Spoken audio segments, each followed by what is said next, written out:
Welcome to part 2 of my artwork montage. Some of you might recognise this character. This is Mercurial from my Forces of Evil image. This was the work in progress of his design. His suits took a lot of inspiration from the Tron suits in Tron Legacy. Thanks, Michael Wilkinson. But I was experimenting with shadows on the face and cool postures. This project was sufficiently successful, but it needed improvement. So, this was the revamp. I wanted to smoothen the suit out a bit and make it a bit more simple, without any buckles or seams or pieces that disappear off into nowhere, sort of deviating away from Michael Wilkinson's design. Sorry, Michael Wilkinson. And this one looks somewhat better. And it was really where I started to change my habit of always giving my characters black hair. I needed to change their hair colour.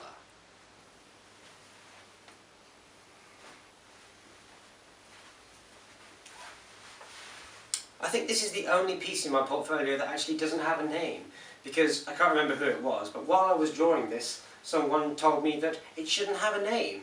It should be left up to the audience to decide what it should be called. But this is a sort of depiction of the struggles that the main characters in my novel go through.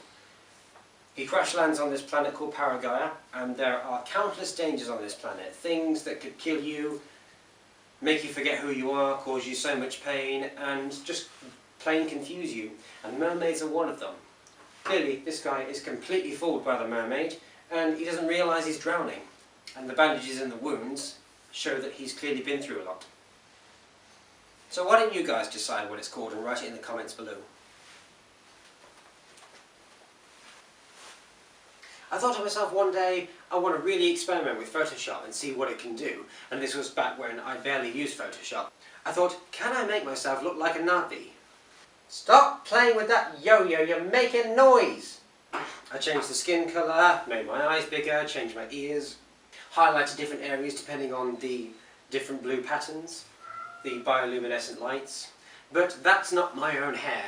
I tried to make my hair look like it is in the Avatar film, but I just couldn't. So I copied that from an image and spliced it in. Avatar is my all-time favourite film, and I am difficult to please. I didn't come to that decision lightly.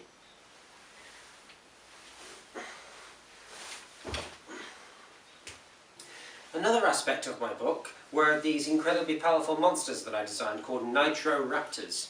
I took a little inspiration from Star Trek Voyager, the Scorpion episode, where species 8472 have an extraordinary immune response. These guys have kind of the same thing. Nothing works on them, no medicines, no chemical, no viral weaponry. And they have this incredibly tough cartilage armour all over their skin. They can generate these spirit swords using their blood when it reacts to the air, and of course they can fly. They've got an incredible sense of smell, incredible eyesight, incredible hearing. They can hear your heartbeat. So that's basically what these things are. Vicious monsters bred and designed genetically purely for battle and war by the bad guy, the illusionist. I'm not sure if I'm going to keep the idea. I might adapt it slightly, but I really like this design. And this is a design of a typical fight scene between 3 Nitro Raptors and one of the soldiers. That is an ancient suit design. This gives you an idea of how big these guys are compared to the average soldier. And I like to keep scale at a certain level when it comes to designing things. What are you doing, Dusty?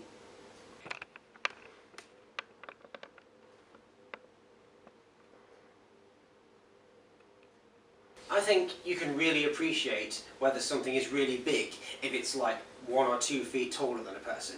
But when it gets giant, that reaches a new level. It's kind of like, oh, he's a giant monster, so okay.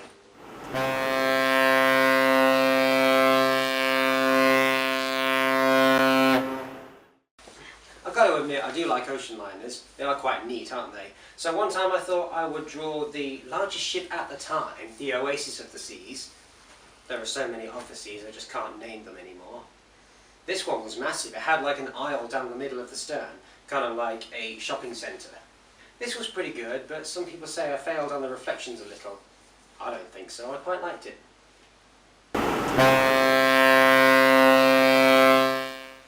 This was another project that I did at uni. This was a way of depicting a famous character, and I chose Oppenheimer. Not a very pleasant subject, I know, but That's what I chose at the time. I had my dad put on his nice suit and stand in this pose so that I could observe exactly where and how the suit creased.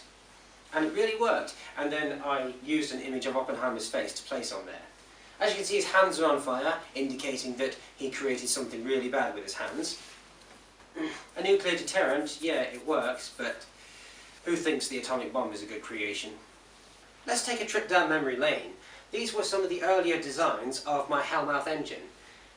Back here it was called the Paradox Accelerator, and the reason it was called that is because its name cancelled out everything else in the galaxy, which I thought was a great idea, but it was a bit of a mouthful and it didn't quite work. I tried to create this image using black card as a background and cutting it out, but I didn't have an airbrush, so I couldn't really blend the edges together and make glowing effects. But it's portfolio. Let's have a look at the adapted design. I changed the name of this one to Phoenix Thruster. To be honest, I think that was even worse because it had less to do with its purpose, and I just wanted it to sound cool. Now you can see it's got a more realistic design with some scale adaptations.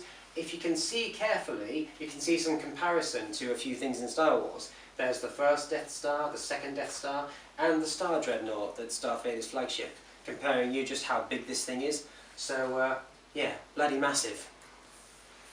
And that's how big it is compared to Earth, and how big it is when its wings are fully opened. This was before the final design was created for the Hellmouth engine video. I've already shown you this one, well make sure you watch it. You'll like it. He wants some fame, don't you? Like last time.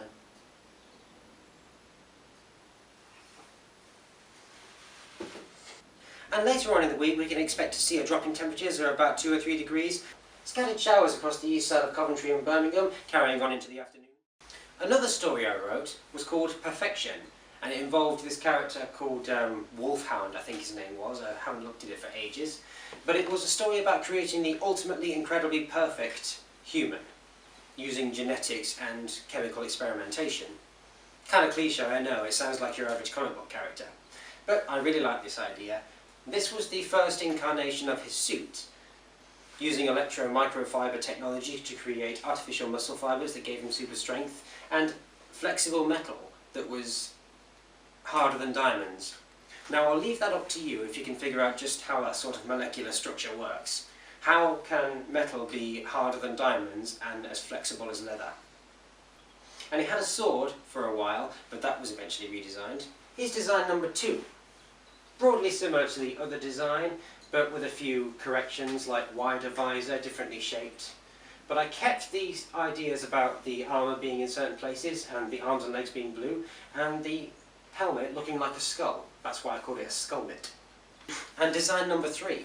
This one really changed and looked a lot more realistic and logical, and I swapped his sword out for a silver spear made from the same material. This was kind of inspired by Prince Nuada's magical spear from Hellboy 2, the Golden Army. I barely started writing the book, but I did design the front covers, and here's the first one. You might recognise this pose. It's a similar pose from the first Crisis game. I took that image, traced it, and used it to create my character.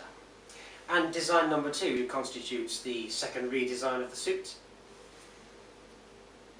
This was your typical ship from my novel, the average battleship with all those batteries across the side. But this thing is tiny. It's about a fraction the size of the USS Voyager. And then, as more versions of the book were created and changed, I started realising these ships need to be bigger. So now they're a few dozen miles long, each one of them, and that is freaking enormous. That's why they're called continent vessels, because they're literally the size of continents. Speaking of Voyager, I'm a massive fan of Star Trek Voyager. I like Next Generation, I like Captain Kirk. Deep Space Nine was good, but it was a little bit boring. And don't get me started on the new Star Trek Enterprise, it's rubbish. But Voyager, in my opinion, was always the best, so I decided I would draw it. I had to hold my breath for something like 1.5 minutes and draw so carefully to get these ellipses right, because I don't know if there is such a thing as a compass that draws ellipses, because a compass wouldn't do that because it's not a perfect circle, but I'm amazed at how perfect I got those lines. And finally, this was my largest ever piece. I used the word was, because I tried to laminate it and wrecked it as a result, so I threw it away. if you ever throw away your artwork, I'll kill you. And there you have it, folks. That is my entire artwork portfolio. Please give this video a massive thumbs up if you liked it, and part 1 as well, which is here. And subscribe if you liked it and want to see more. Bye!